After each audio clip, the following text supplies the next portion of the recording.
Hello everyone.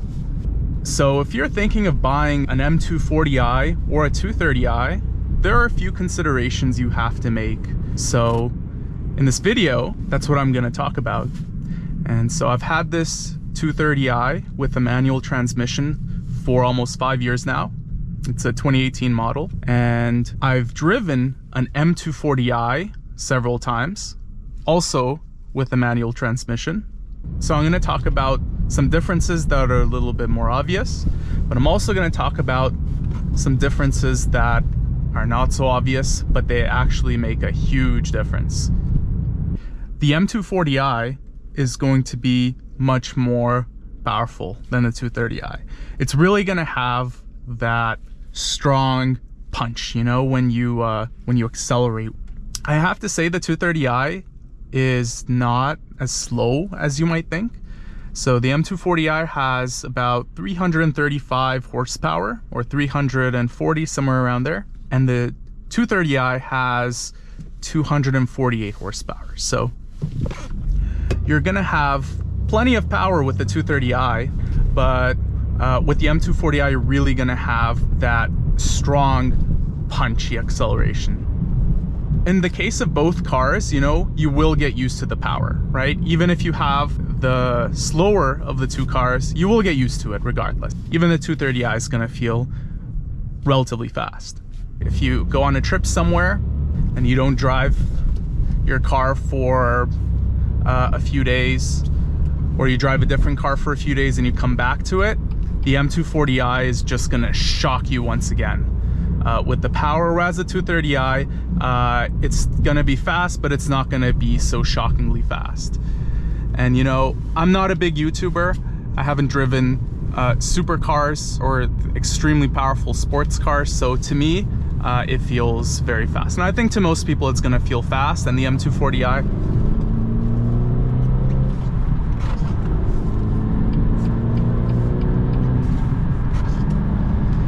the M240i is gonna feel much faster, but the 230i will be more than enough power for most people. Okay, so that's really the power. For both cars, the power delivery is very smooth and linear. There's very little turbo lag, so you know, both the B48 and the B58 are great engines in terms of that. They're very linear, very little turbo lag.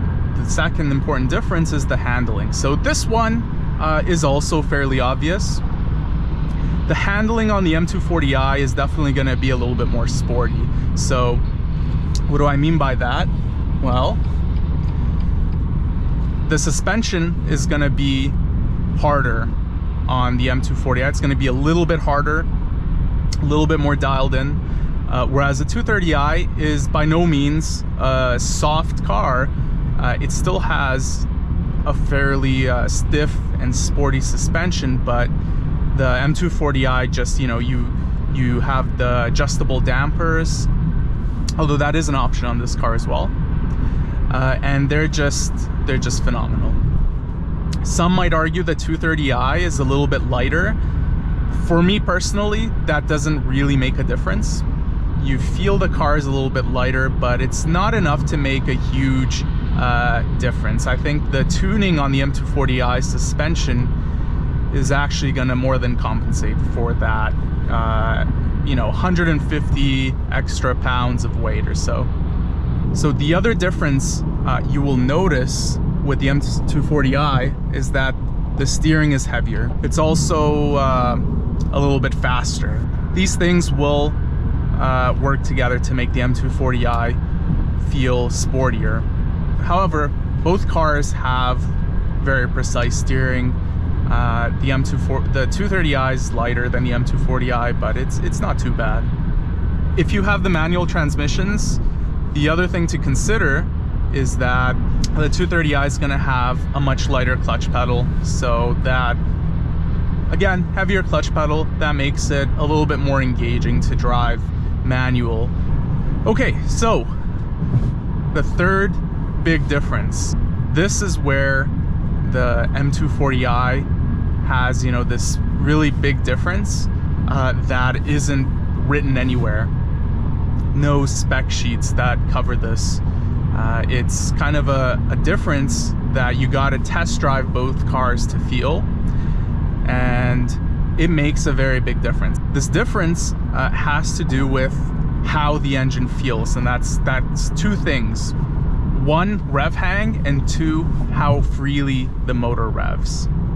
The M240i has a very fast revving engine. It has very little rev hang. The 230i, I have to say, has quite a lot of rev hang. From third to fourth, fifth to sixth, and the higher gears, it's perfectly fine. But second to third, you really have to pause, especially if you're redlining it. It's really annoying with the 230i. It's not the end of the world by any means, but it is annoying. It's very non-thematic, you know? The engine feels fairly sporty for what it is. It's a very, very nice engine. And when you're in the middle of some spirited driving, all that rev hang just doesn't feel that great. However, you get used to it. So I've been driving this car for almost 5 years, and you learn to cope with it. So you either take your time when you're changing gears from second to third if you're at the high RPMs, or the other thing you can do is you can try to keep the clutch at the engagement point for a little bit longer. And that works reasonably well too, but it's just very annoying to even do that. It's inconsistent with the feeling of the car that you're otherwise getting. That said, like it's not a bad car. It doesn't ruin the experience. Most of the time, 99% of the time, I would say, I don't have a problem with it. It's not a big deal. The M240i, on the other hand, it has very little rev hang, if any at all. And the other thing the M240i does really well is the engine revs very fast and freely compared to the 230i. So that B58 really feels a lot closer to an M motor than the B48 in this car, the 4-cylinder. The 230i's rev hang and its somewhat slower revving engine, it's definitely manageable, but the M240i has a little bit more of a race car engine feel, Now, the reason I focus so much on this rev hang and how easily the engine revs, it's not necessarily because it's the biggest difference between the cars. It's actually a pretty subtle difference, but it's one that really took me by surprise when I drove the M240i, because I was very happy with the 230i, and I still am very happy with it. However, when you drive a car that just revs so much more freely and just lacks that annoying rev hang, it really works well with the cohesiveness of the car, right? So it's just a much more cohesive experience. Now, if you're buying the automatic versions of both of these cars, or if you're considering the automatic versions of these two cars, that really makes no difference at all. You're not gonna have to deal with any rev hang. That's not even a factor for an automatic transmission.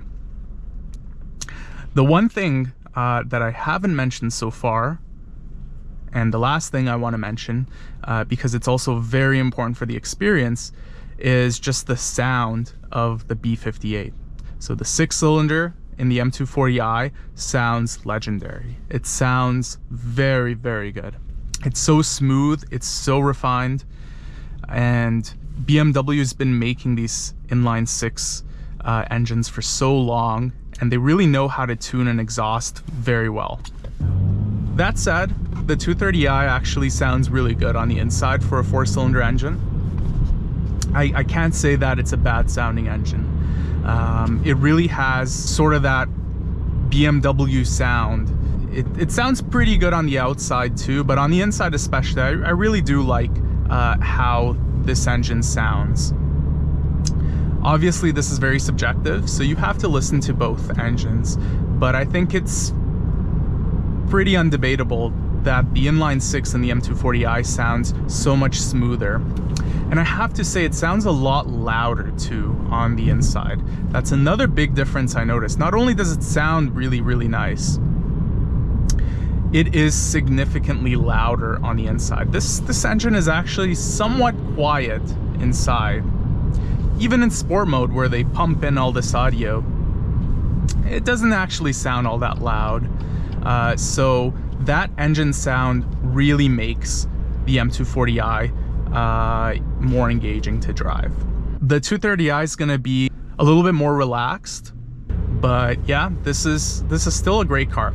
So like I said before, the B48, so the 4-cylinder in the 230i, it feels kind of like a more normal engine that's been tuned to be a little bit sportier. You know, it has a decent exhaust, it feels quite responsive, it has a very linear power delivery and great mid-range power. It still revs out very nicely at the higher RPMs. It feels very smooth for a 4-cylinder. But the B48 really gives you that impression that it's a purpose-built sports car engine. So that's kind of the main difference between them. That's reflected when you get the manual transmission and you feel how the B58 revs a little bit easier than the B48, and it also has a lot less rev hang. So those are the biggest differences. Okay, that's all I wanted to talk about for today. See you in the next one.